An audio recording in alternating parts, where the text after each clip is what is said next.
Yeah. Well, I mean, there was a time that you could go through one weekend, get completely fucked up, and then not do it the next weekend and still look your friends in the eyes. Right. Like I remember being able to go small periods without, like, I didn't, once I started using on a really regular basis, I didn't want to, but I could be out of dope and not feel like my world was going to collapse around me. I just felt like, well, it'll come around or whatever. And eventually it became to the point where I had to have it all the time. That I had to have that sense of ease and comfort. Like I had to have my relief system in place before I could do anything. Yeah. And it became a non-issue. Like that's just what we do now. And everything was a party. That's all that mattered. Yeah. Everything was a party from the moment I opened my eyes to the moment I passed out. It was all about getting and using and finding ways and means to get more. Mm-hmm. And eventually it turned on me. Yeah. To the point where if I didn't have it, I became irritable, restless, and discontent again. And it was so overwhelming that I was willing to do just about anything to make sure that I did have it. And my world became really violent and really dark and dangerous. And the party turned into, I really like what one of our guests said, at first it was a party and then it was a party with problems, or at first it was fun and then it was fun with problems and then it was just problems. Yeah.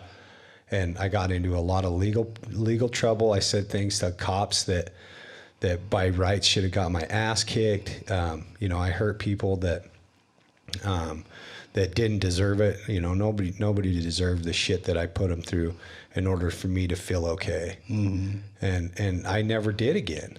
Eventually that turned and I knew at a deep level that this isn't fucking okay. Yeah.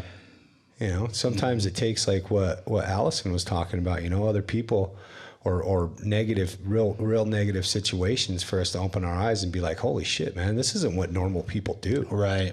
This isn't normal. Yeah.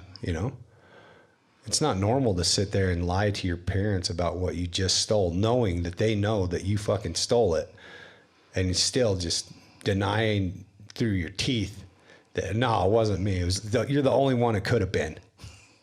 But it wasn't. Yeah, it was me. It always was me. Yeah.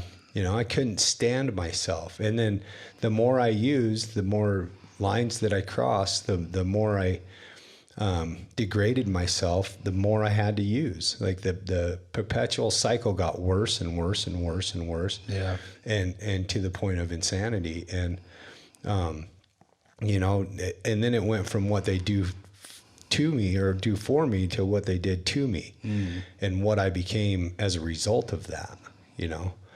I used and I drank every day. Yeah. And for a long time, I didn't want to stop. And then I used and I drank every day and I wanted to stop and I couldn't. Mm-hmm. And then I used and I drank every day and I stopped and I wanted to use and drink. And that cycle lasted most of my life. When I wasn't using, I wanted to. And when I was using, I didn't want to. I had no place to call home. I had no sense of serenity anywhere in my life. And the drugs and alcohol just continued to feed the hope that one day this is going to be the right bottle. This is going to be the right bag. Right. This is going to be the right score. Mm-hmm. It's going to be the one that either This is going to do it. Yeah.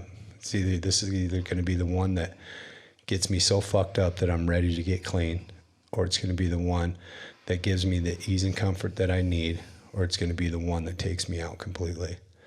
And fortunately, I found the bottom I needed.